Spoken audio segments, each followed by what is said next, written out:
Hi, I'm Mary, and this is another Magical Math Moment. In this video, I'm going to be looking at factoring special patterns. So we're looking at the difference of two perfect squares as well as perfect square trinomials. When you're factoring difference of squares, it's actually kind of easy. You take the square root of your first term, so in this case, the square root of a squared is a, and put that in the front of each of your quantities. Take the square root of the last term, so that's b. One is positive, one is negative, and that's that. The perfect square trinomials are very similar except for the middle sign. So if you notice, you've got perfect squares on the outside. Take their square root, multiply them, and double it to see if you get the middle term. That's how you know if you have one of these things. And I'll show you one later so you can see.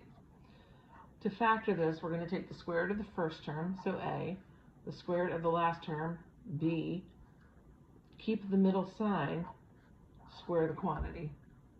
Remember, this is the same thing as a plus b times the quantity a plus b.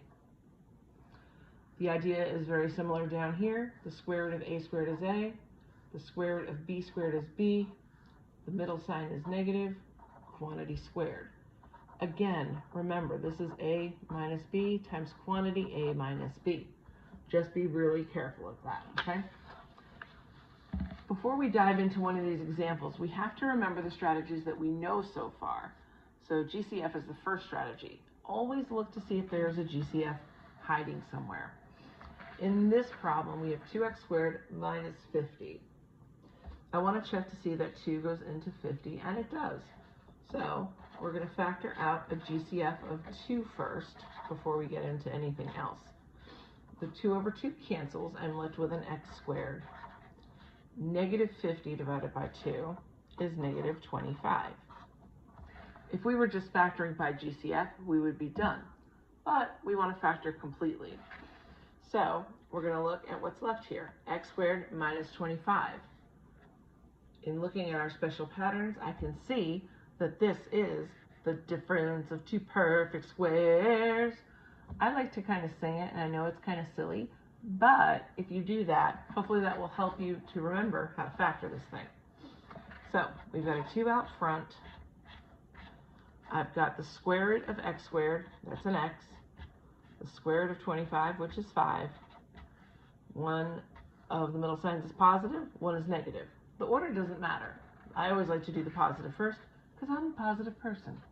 So that's all you have to do to factor that expression completely. One last example for you in this category. We've got 9x squared minus 30x plus 25. Now, this next part you want to kind of get used to doing in your head, all right? So for now, it's the first one. We're going to write it out. If I take the square root of 9x squared, that gives me 3x. If I take the square root of 25, that's 5.